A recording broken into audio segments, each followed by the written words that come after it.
It's November of 2020. The election between Trump and Biden just happened, and the most secure neighborhood in the entire United States of America is buzzing with Secret Service, military personnel, and federal agents.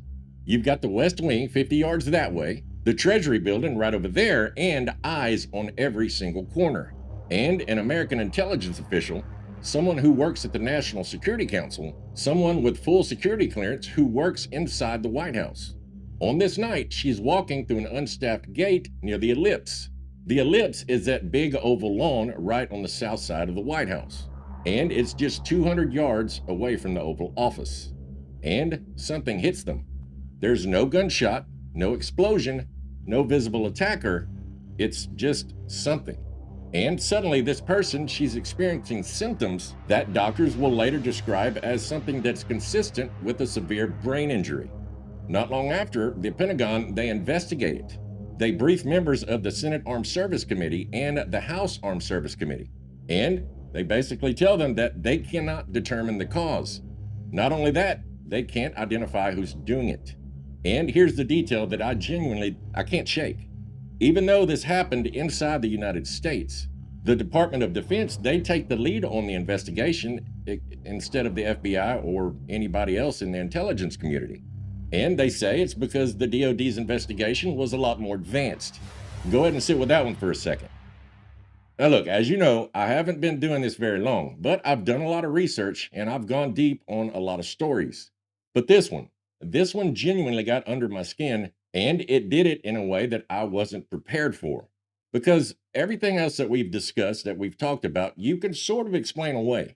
Maybe it was a coincidence, maybe the government just didn't know, or maybe there was a perfectly reasonable explanation for everything. But when you start tracking this story, when you follow it from Cuba to China to Germany to Vienna to Hanoi, not only that, when you watch it reach the White House grounds, when you look at the dates, the names, and the pattern, there's a moment when you stop saying maybe this is happening and you start asking who in the hell is doing this. And I want to be real with you about how we do things here. We do our best to follow the facts as we can find them. We try not to chase our tails, and we try to look at the strongest versions on each side of the story. Some people are going to look at this story and say that maybe it's all coincidence, it's a stress reaction, or get this, they say it could be crickets. I know that sounds crazy, but believe me, we're going to get into that in just a minute. Y'all hold tight. And look, they have a right to speak. Everybody has their right to their own opinion. But you have the other side of the coin too. You have other people that are going to tell you that this is one of the most significant intelligence cover ups in American history. And we're going to let them speak too. Then I want you to decide where you stand. That's always been the deal here. Because I'm not here to tell you how to think or what to think. We're not one of those kind of shows. I just want to give you the facts as I found them, and you go and do the digging that you would like to learn about. Now, here's what we know.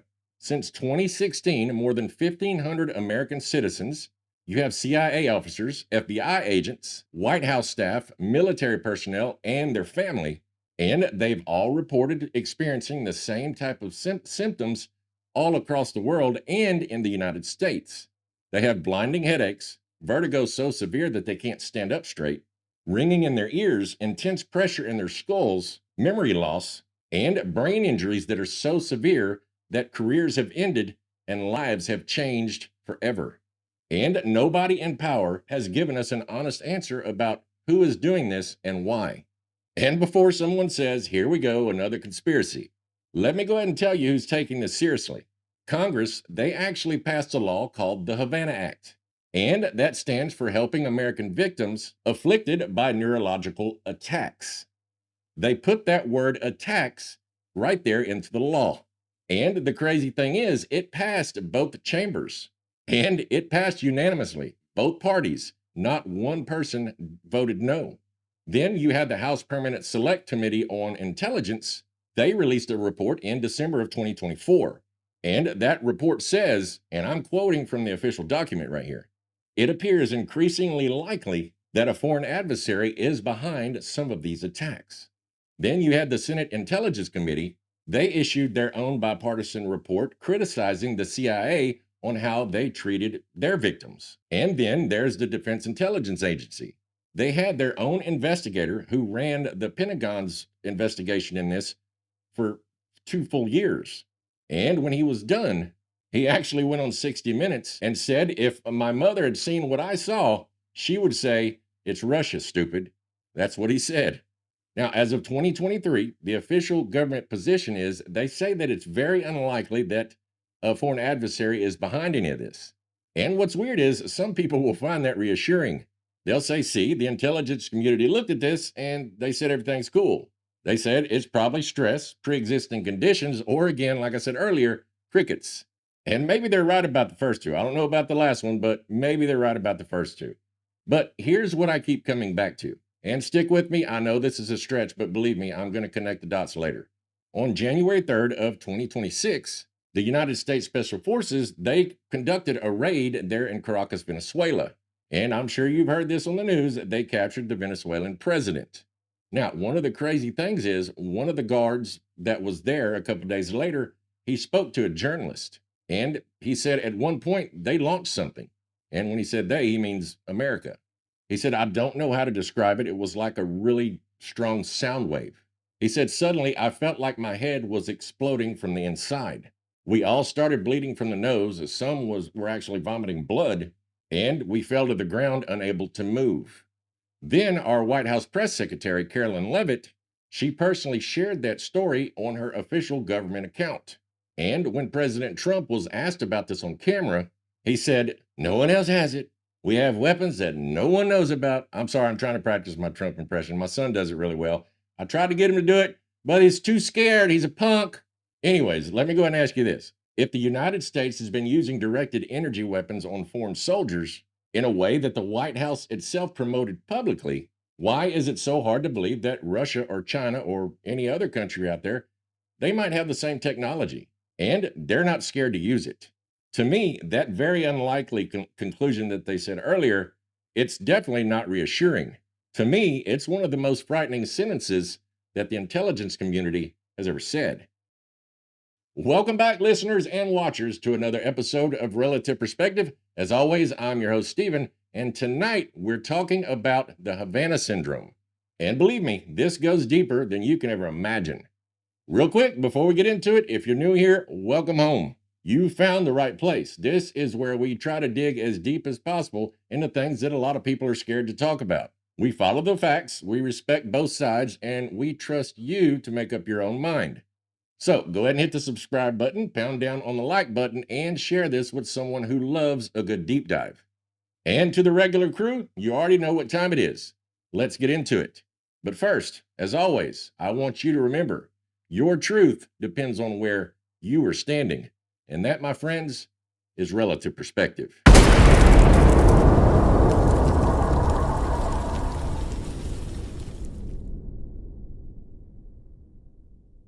Okay, let's go back to where this all begins, because you can't understand what's going on today without understanding what happened in a small apartment there in Havana, Cuba, back in late 2016. The U.S. Embassy there in Havana had just opened the year before. And it was the first time in decades that we were there in that capacity. This was supposed to be a new chapter between the United States and Cuba. And one night, late 2016, a CIA officer working undercover there at the embassy, he woke up at home to a sound that he had never heard before in his life. He later described it as a sonic beam aimed directly at his head. He said he started feeling really dizzy, pressure headaches, hearing loss, and he said that the sound was coming from a specific direction, almost like it was pointed at him, like something had found him in his own bedroom. This person is known in the investigation as Patient Zero, and he's still unnamed to this day. Now, what happened was Patient Zero, he came forward with the incident. Then, not long after that, others, they started coming forward too. One by one at first, then they started coming in clusters. You had State Department personnel, CIA officers, and their families all reporting the exact same thing. They said it was a directional sound, sometimes described as metallic or grating, and they said it lasted anywhere from 20 seconds to 30 minutes. Then after that, that's when they started feeling the effects. They said that they felt pressure in the head, vertigo, nausea, hearing loss, and memory problems. By June of 2018, the State Department had confirmed 26 American citizens that were affected by these same symptoms. And they were all there in Cuba. And here's a detail that I really, really need you to hold on to. Every single one of those original events were characterized in the same way. Strange sounds coming from specific directions, only happening at either hotel rooms or their personal home, and they never ever affected people that were in rooms right next to them. Now, that last part is really crazy. We're definitely going to come back to that one in a minute. Now, when these diplomats were finally examined, they weren't examined by CIA's own medical staff, but by some of the best brain trauma specialists in the world. And what they found, it changed everything. The doctors, they described what they saw as a new syndrome. They said that it resembled a persistent concussion. Then they said that some of these diplomats had injuries to their brain that they just couldn't explain. They found tissue damage and volume loss in the brain. And I want you to go ahead and think about that. You can't think yourself into losing brain tissue, and you can't stress yourself into that either. Whatever argument you want to make about mass hysteria or psychological illness, it seems to run into a brick wall when you start talking about this stuff. And like I said before, I know the cricket argument is coming. So let me go ahead and put that down on the table right now. There was biologists from UC Berkeley and the University of Lincoln. They analyzed audio recordings made by Americans there in Havana, Cuba at that same time. And their conclusion was that these sounds they matched. Believe me, I'm not making this up. You can Google it yourself. They said that this could be caused from the calling song of the Indies short-tailed cricket. And if that's where you want to land, that's you. But I'm going to go ahead and ask you to look at the brain imaging from that they found there at the University of Pennsylvania. Then look at the tissue damage findings. And then I want you to please explain to me what kind of cricket causes that kind of damage. Because I'm genuinely asking if there's something that I don't know. I mean, like, I'm not a brain doctor, I'm not a brain surgeon or anything like that. If there's something that I don't know, please let me know. And I will definitely come back on here and say that I was wrong. But I don't think I am because, I mean, hell, I got crickets out there, in my backyard. Hell, that might be what's wrong with me. I don't know. Maybe I should start going out there with freaking earplugs or something. Baby, I think I found out what's wrong with me. It's the crickets. Now, as you can imagine, the United States eventually withdrew all the diplomats from that embassy. They had just reopened that place in the spirit of diplomatic goodwill. Then we had to shut it down because someone was targeting the people inside it. And of course, Cuba, they denied everything. They called it science fiction. But the people who came home with brain damage, the people who can't drive because their vision fails them, and the people who still need medication to sleep years later, they're still waiting for that science fiction explanation.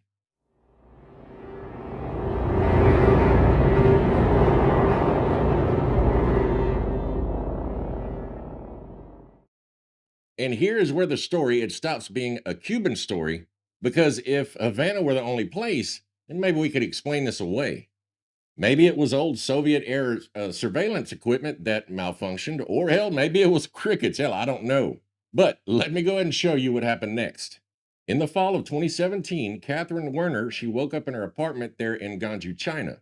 She was a 31-year-old U.S. Commerce Department trade officer, and she was promoting U.S. business there at the U.S. consulate. And she woke up to something that she had never experienced before. She said it was a pulsing humming sound and it was almost vibrating. She later described it as intense pressure on both temples at the same time. I remember looking around for where the sound was coming from, she said, because it was painful. She started getting hives all over her body, waking up with headaches every day, and she was exhausted from the simplest tasks. She didn't know what it was. She assumed that it was China's air quality. And she had no idea that Americans in Havana were going through the same thing that she was going through. And while she was there, her health, it kept getting worse. Her mother, Laura Hughes, an Air Force veteran, she flew in from Pennsylvania because she can see from their video calls that her daughter was getting really, really sick. Now, the crazy thing is, when she arrived, she started getting sick too. The same headaches, the same ringing in her ears, and the same difficulty recalling words. And here's the really crazy part of this story. She had dogs, and those dogs, they started getting sick too. On numerous occasions, they found them shivering under the bed. Not only that, they were vomiting blood. And on one occasion, when they walked in, they found those dogs locked in a room that they hadn't been in before they left. Laura, she eventually had to go back to the United States because she couldn't handle being sick like that anymore. But Catherine, being the kind of person she was, she stayed. She didn't want to leave her post. Now, she stayed as long as she could, but she was eventually medically evacuated. And those same doctors that we talked about earlier there at the University of Pennsylvania, they looked at her and they found that she had some kind of balance disorder and something that they called an organic brain injury. Not only that, her injuries, they matched the Cuban victims to a T.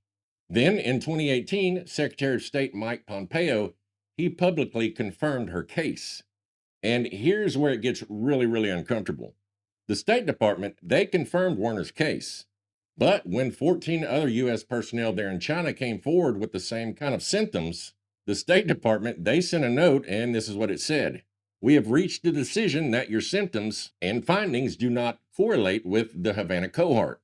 There was a guy by the name of Mark Lindsay. He was a State Department security officer, and he also served in Guangzhou, China at the same time. Not only that, he was experiencing the same symptoms. Hell, he was fed up with the government, so he went on 60 Minutes and said what he thought out loud. He said they tried to deny it, they tried to cover it up, and they tried to minimize it. And when he was asked why, he said, because it's China, because we have such a large trade relationship with them. And look, I'm not going to tell you that that's the definite answer, but I will tell you that's what the man who was there said on national television under his own name. And from there, it just keeps spreading. Now, stick with me because this is a long list. First, you have Moscow, Russia, Tbilisi, Georgia, Taiwan, Australia. Then you had 3 White House staffers in London in 2019. Then in Vienna, Austria, you had 24 U.S. Embassy personnel that was hit in 2021. And it wasn't just them, it was their children as well. Then you have Berlin, Germany, Bogota, Colombia, a CIA officer in Serbia who had to be evacuated, U.S. troops in Syria, and there may have been cases in Frankfurt, Germany as early as 2014. This was 2 full years before anyone knew anything about Havana. Now, as you can tell, this is not a Cuba problem. This is not a China problem. This was everywhere America had people with classified knowledge. And I want you to go ahead and hear the moment that should have stopped the world. It's August 24th of 2021. Vice President Kamala Harris, she's in Singapore about to fly to Vietnam. Her trip from Singapore to Hanoi was delayed for more than 3 hours. The U.S. Embassy there in Hanoi had reported a recent possible anomalous health incident, and later reporting revealed that there were actually 2 prior events that happened, and it happened right before her visit. They found that 11 American officials were affected at that time. You had 2 embassy staffers and 9 members of a Department of Defense advance team. Now, let me go ahead and say that clearly. The sitting vice president of the United States, she couldn't land in Vietnam because something was attacking American personnel there on the ground. And the best thing that we can call it was an anomalous health incident. And here's the detail that I genuinely can't shake. The people that were being targeted, they were not random. You had a retired Army lieutenant colonel by the name of Greg Edgreen, and he ran the Pentagon's official investigation from 2021 to 2023. And he went on 60 Minutes, and this is what he said. One of the things I started to notice was the caliber of our officer that was being impacted. This wasn't happening to our worst or our middle range officers. This was happening to our top 5, 10% performing officers across the Defense Intelligence Agency. And consistently, there was a Russia nexus. Top 5 to 10%. This was the most capable people that we had, and the ones whose removal would hurt us the most. And I don't know about you, but if I were running a systemic operation to quietly neuter America's intelligence capabilities, that is exactly who I would go after.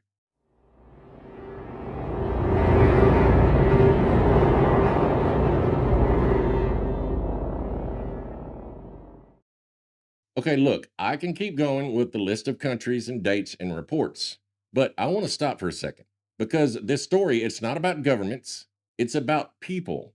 This was real people who put on a suit or a uniform and went out and served our country. And then they came home broken. So to me, those people deserve more than a date and a symptoms list.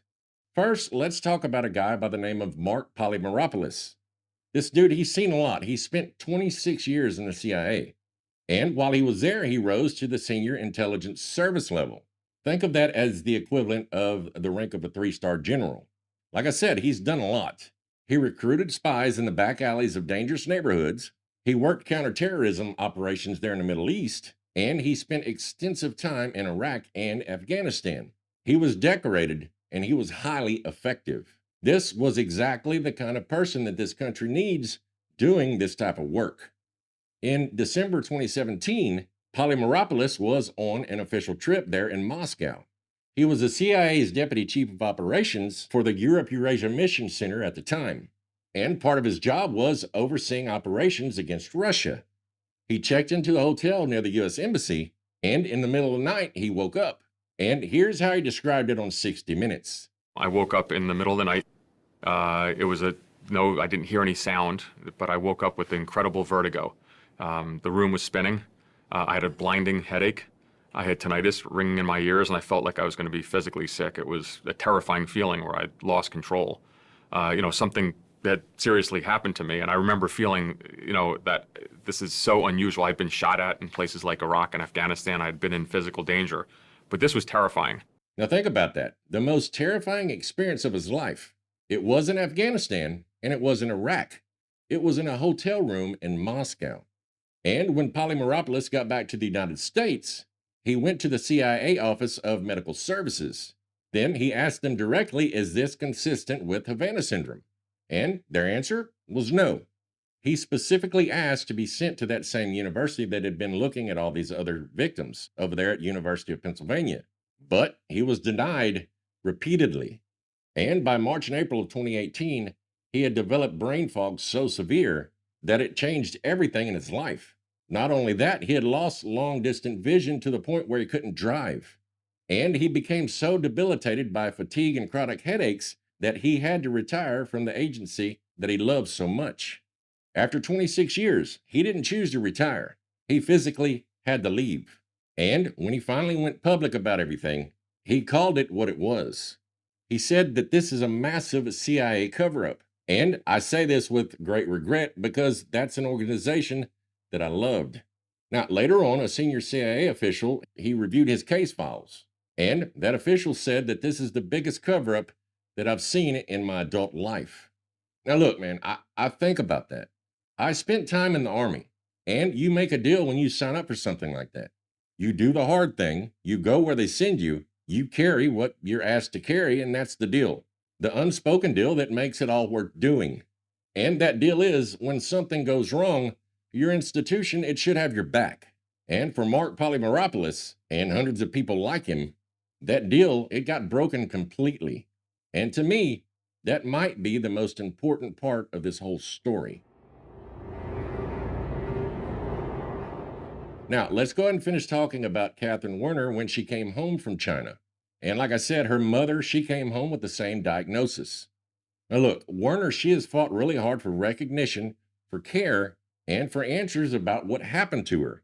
She was just 31 when this thing started. She had her whole career ahead of her. And for a long time, the State Department only officially recognized one person from China, just one. And that was out of 15 diplomats who came home sick. And they did all that because of a trade relationship. Hell, I don't even know what to say to that. Now, look, here's what makes me want to flip this table sometimes. More than 1,500 American citizens have reported these symptoms since 2016. And out of those people, you only have 334 people that have qualified for care in the military health system as of 2024. And all of this while a U.S. law was passed with the word attacks in the actual title. And like I said before, it passed unanimously. There was not one dissenting vote. And then that same government's intelligence community turns around and says, very unlikely that a foreign adversary is responsible. So, you're telling me that you passed a law on these attacks, and then you're telling me that there probably weren't attacks? I'm going to need someone to explain that contradiction to me out loud because I genuinely can't reconcile those two things. Now look, these weren't paranoid people and these weren't fragile people.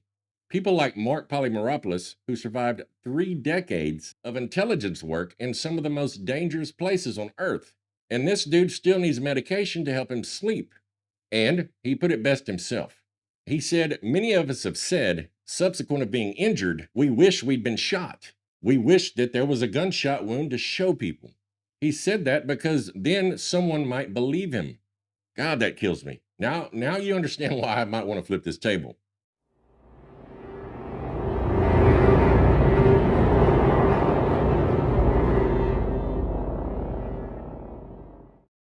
Now, let's go ahead and talk about the weapon or the alleged weapon, because here's where the story stops being a medical mystery and starts being something else entirely.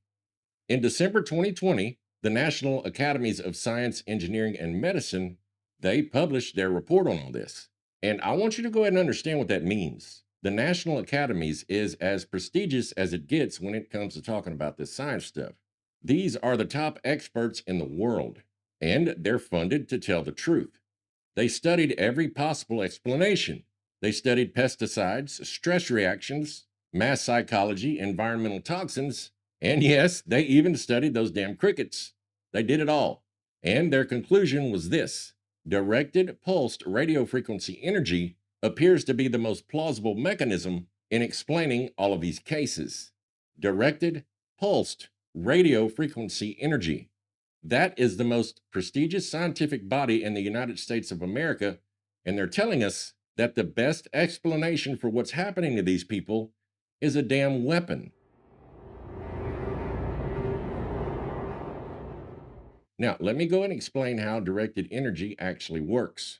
Because even though Cuba believes this is not science fiction.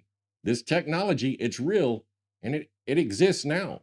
The basic idea is that you can take concentrated electromagnetic energy, things like radio frequency waves or microwave energy, and you can aim it.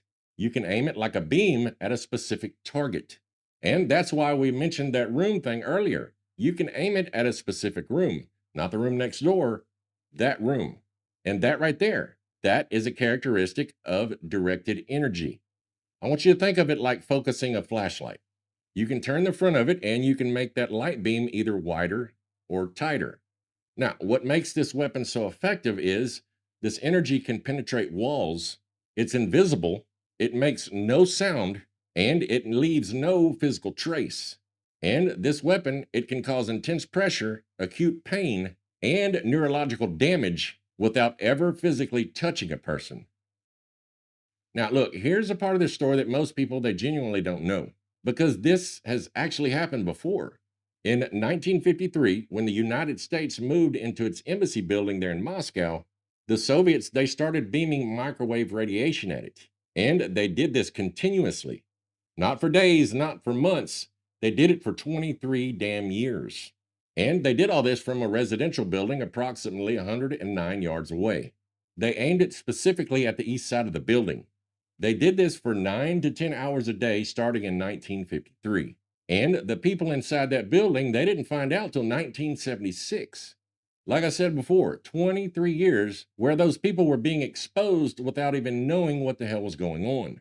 And as you can imagine, when the embassy staff found out, they were freaking pissed. Many of them filed lawsuits because in the years since they served there in Moscow, 3 American ambassadors, 2 of them died of cancer, and the third, Ambassador Walter Stossel, he was diagnosed with a severe blood disorder right around the time that they found out that they were doing this back in 1976. Now, later on, Secretary of State Henry Kissinger, he personally linked Stossel's illness to the microwave exposure. And in a declassified phone call, Kissinger said that they were trying to keep the thing quiet. Now, look, when these staffers were finally told about that microwave energy being beamed at them, they recalled being really sick during that time. And nobody told them a damn thing. Nobody connected the dots for them. And I don't know about you, but that sounds really, really familiar. The Soviets, they had this technology for decades. And you're going to sit there and tell me that it's very unlikely that their successor state has it? It's very unlikely? I don't believe that.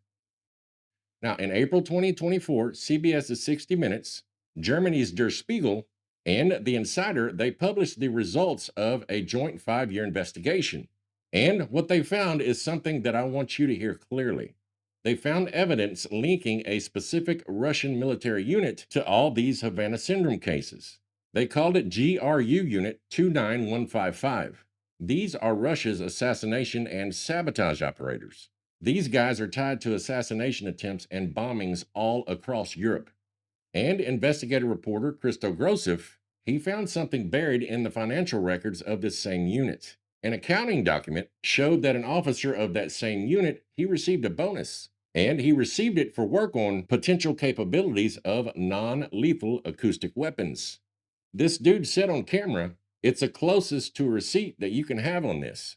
And the investigation showed that the people in this unit, or the operators in this unit, were geolocated to places around the world just before or at the exact same time that Americans reported having these Havana Syndrome symptoms. And here's where the story jumps all the way to right now. In 2024, undercover agents from Homeland Security, they quietly purchased one of these devices. They said it was backpack-sized, portable, and it contained components of Russian origin. Now, from what I gathered, the Department of Defense has been testing this thing. 3 independent sources from different agencies, they told 60 Minutes that they believe that this device may be capable of reproducing the exact effects described by these Havana Syndrome victims. This is a portable concealed weapon that can fit in a damn backpack. Now, I want you to go ahead and think about that the next time that someone tells you that they think this might be freaking crickets. Okay, look, there's another group called the Jason Advisory Group. That's a panel of outside experts that advises the government. They looked at all this, and this is what they said. It is not possible to conclude at this time that the events are a result of international attacks that cause physical harm. However, it's not possible either to rule out mechanisms that might constitute harassment. Not possible to rule out and not possible to conclude. A whole lot of not possibles from a group that's supposed to give us answers. But here's what I know. The technology, it's real. The history, it's documented. The injuries, they happened. And look, the receipts, they're piling up.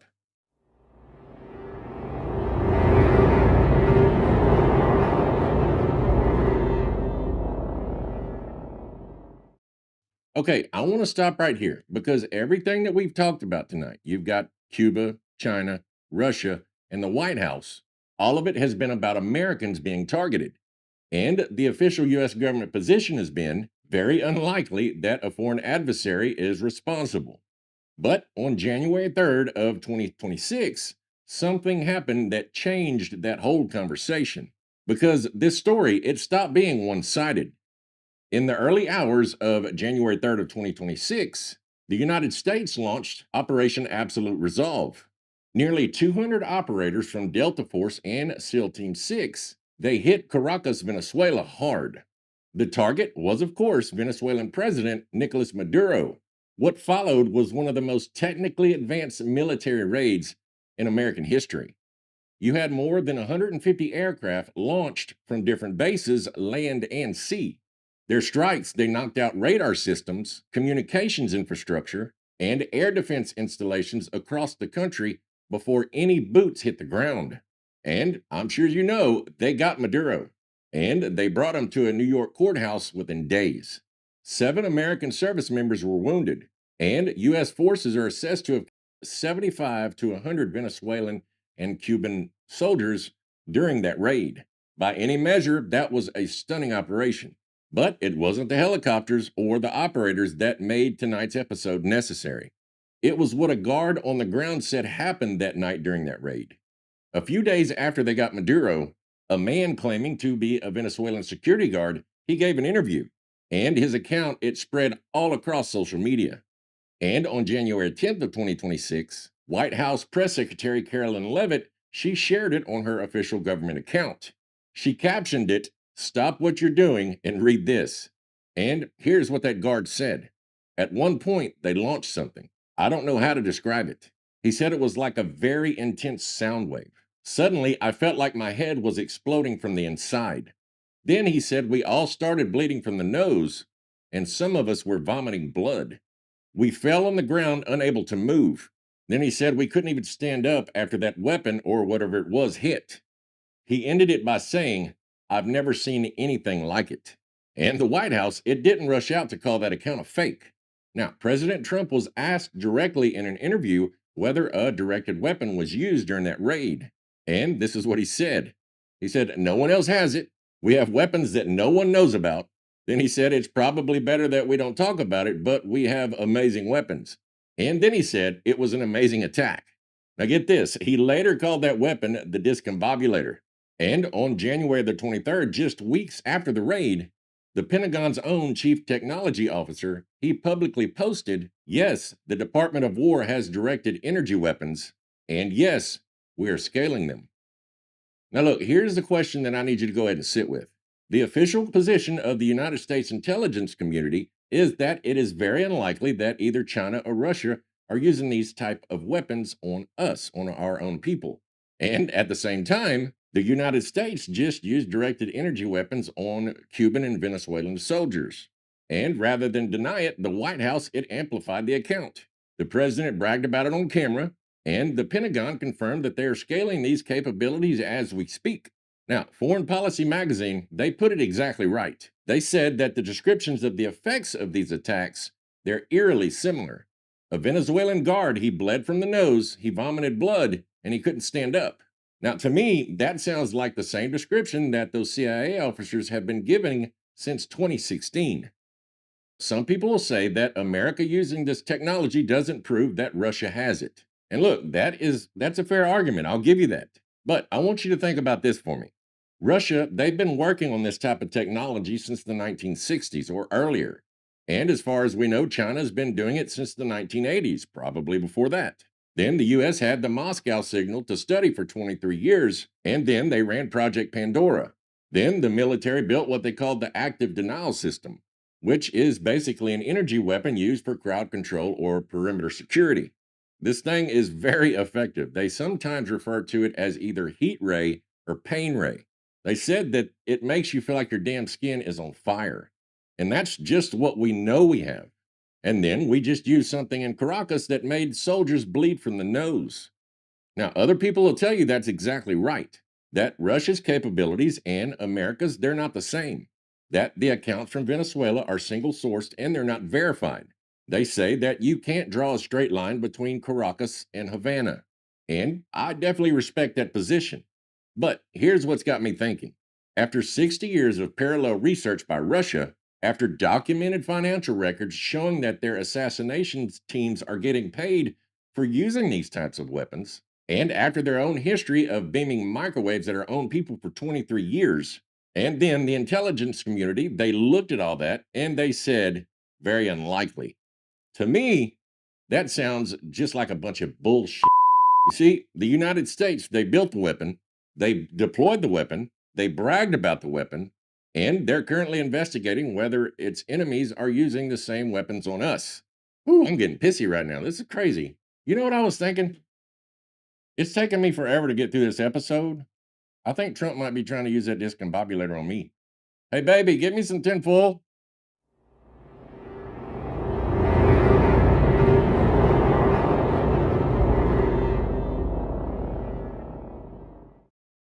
Okay, all joking aside, we need to get serious for a second.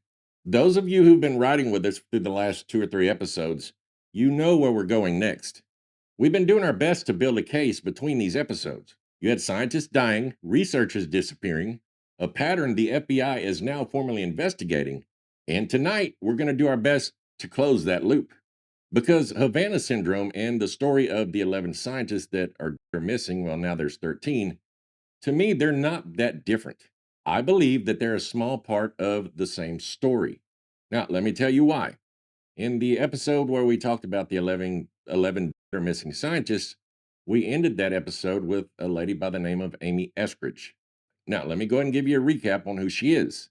Amy, she was 34 years old. She grew up in Huntsville, Alabama. She graduated from the University of Alabama with a double major in biology and chemistry.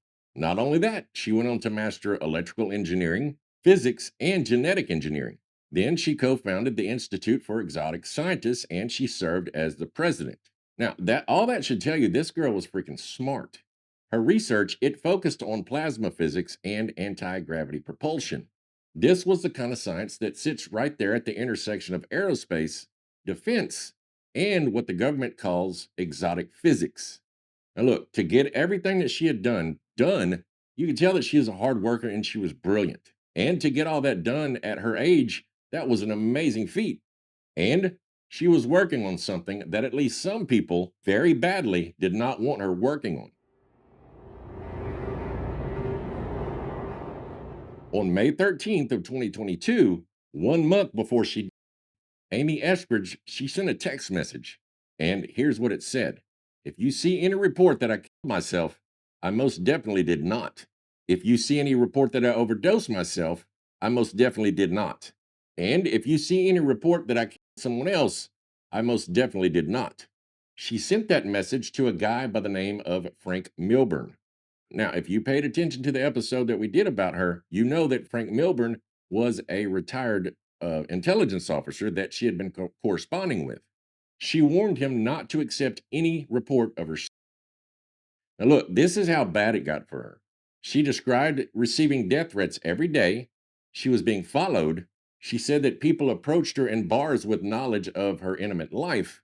Then she'd get anonymous messages telling her how to end her life. She said that people would break into her apartment. Her tires were slashed. And she said people attempted to drug her drinks while someone else was asking her questions about her work. And on June the 11th of 2022, Amy Eskridge was found in Huntsville, Alabama. It was a single gunshot wound to the head, and it was ruled a suicide. And here's what connects Amy Eskridge's story directly to tonight's episode. Before she died, Amy said that she was being targeted, and she said that she was being targeted by a directed energy weapon, just like the one that we talked about tonight. She sent Frank Milburn photographs through her phone on text messages. And on those pictures, it showed that she had burns and lesions on her hands, her feet, her neck, and her back. She said that she could actually feel the beam coming through her windows while she was at home working on her laptop. And in one message, she described a member of her research team with weapons expertise who had examined all of what was going on with her, all those lesions and burns. And get this, she called this guy her ex CIA weapons expert. And according to Milburn, that guy told her that it was more than likely a directed energy weapon that was hitting her. And he reportedly told her that the most likely perpetrator was a US based contractor or a company that wanted to stop her from completing research that she was doing on all this sensitive stuff she was working on. Now, if you remember what we talked about in that episode before, Frank Milburn, he submitted all his findings to Congress. And Congressman Eric Burleson of Missouri himself stated publicly that Eskridge was clearly distraught, and he suggested that she was suffering from a mysterious condition known as Havana Syndrome. Then he said that her case was connected to a broader pattern. And another thing that he revealed, he said that his office had been investigating all these cases a full year before Trump had ever said anything about investigating this stuff. And look, some people will tell you that Amy Eskridge was a troubled person that sadly took her own life. They'll point to her chronic pain. They'll say that her family, who deeply loved her, they say that her death wasn't suspicious. Hell, her father, that NASA engineer, he simply said that scientists die all the time, just like other people. Now, of course, I'm paraphrasing, but that's basically what he said. And that's another thing that these people look at. I definitely respect that. Everybody's got their own opinions, and that's cool. But then there's the other side of the coin. Other people will tell you that she was a brilliant researcher that got too close to something that was very sensitive. She was targeted by a directed energy weapon.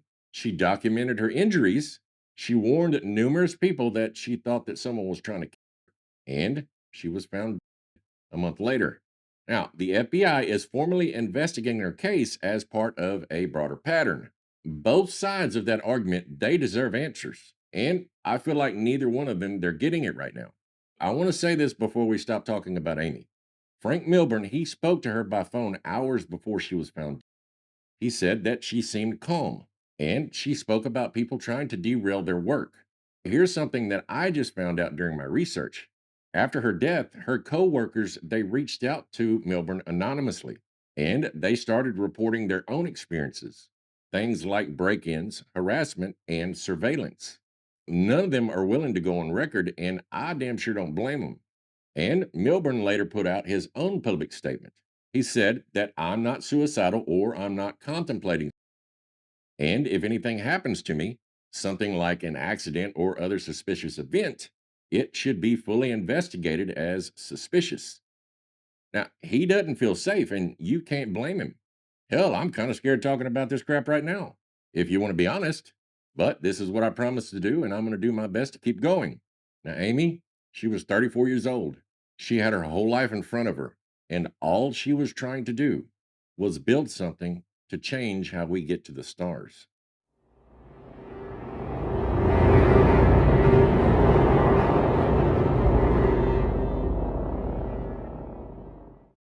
Okay, final thoughts. And this is where I personally land. This is my take, and it's not settled fact. I think some of these incidents, they're real attacks. Maybe not all 1,500 cases, but the core group definitely.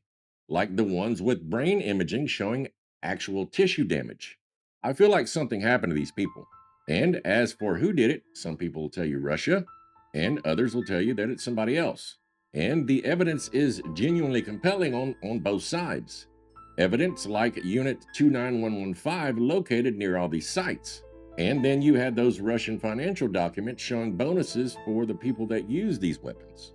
It's a history stretching back to the Moscow signal in 1953. And then you have other people that say China. The Ganjo cases, they happened in China. Then you have some people that'll say that it's not a foreign adversary at all. They say that enemies are pointing collection equipment at Americans and the symptoms are an unintended side effect. They say it's not an attack, it's just fallout from surveillance, which kind of seems like an attack to me. And then you got some people that'll say, and I don't dismiss this one either, that some of what we're seeing touches classified American programs. They say that this might be technology that got loose, or was tested on the wrong people, or it was leaked to adversaries who used it back on us. I don't know which one of those is right. And I'm going to go ahead and say that out loud because that's an honest answer. But here's what I do know. The truth about directed energy weapons, the truth about who is targeting Americans, and the truth about Amy Eskridge, the other scientists, and the intelligence officers, it doesn't come wrapped up neatly. It's a mess.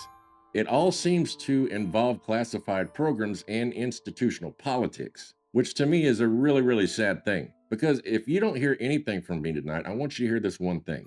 These victims, they're real. The injuries are real, and the pattern is real. And the only thing that protects us from the worst version of this story is people who refuse to stop asking. And that's what we try to do here. We follow the facts where they lead us, and we don't stop asking. Because the moment we stop asking is the moment that they win.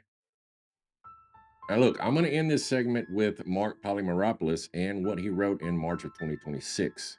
He said, for the victims of Havana Syndrome, the past several years have been marked by emotional, physical, and professional loss. None of us is the same person we were before our injuries. Even more painful has been the sense of moral injury and betrayal.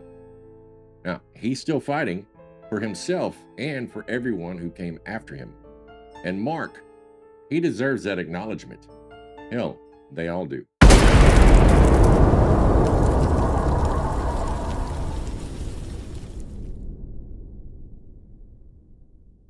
Okay, that's where I'm going to leave this one tonight. Not because there's nothing left to say, because there's always something more to say, but because some stories, they don't have endings yet.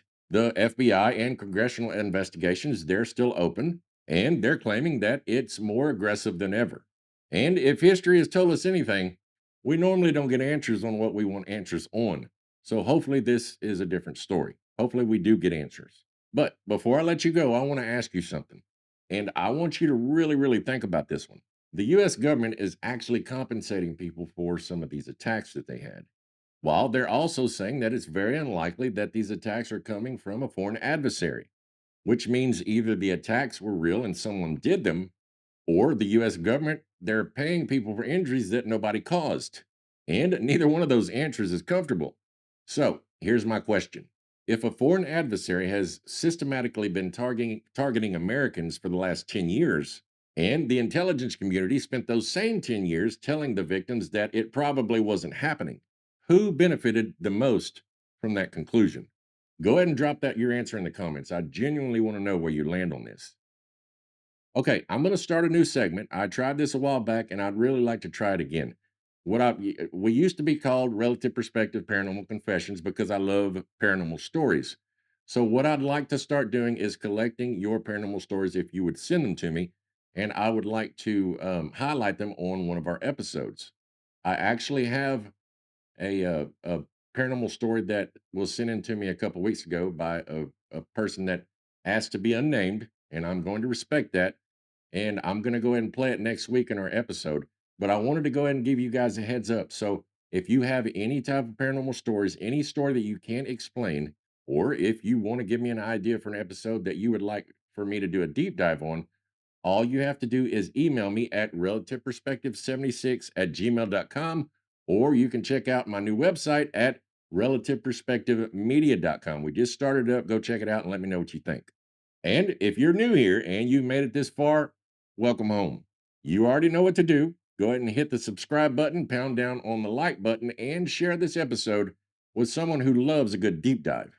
Believe me, we're just getting started, and I ain't going nowhere unless they start shooting me with that damn discombobulator. Baby, did you make my tinfoil hat yet? Well, hurry up, damn it. I need it. They're discombobulating my brains. Anyways, we dig, we investigate, and we do our best to show you the facts. Don't call me stupid for wanting to not be discombobulated. Anyways, thanks for watching. As always, I'm your host, Steven, and I want you to remember your truth depends on where you're standing. And that, my friends, is relative perspective. God bless you. We love you. Have a good night. I want my damn hat. Robin, are you making it? Okay, hurry up. I'm getting discombobulated. You think I'm joking? My brain's burning. All I want to do is in the middle of the night, distant lights. Rosanna, Rosanna, Rosanna.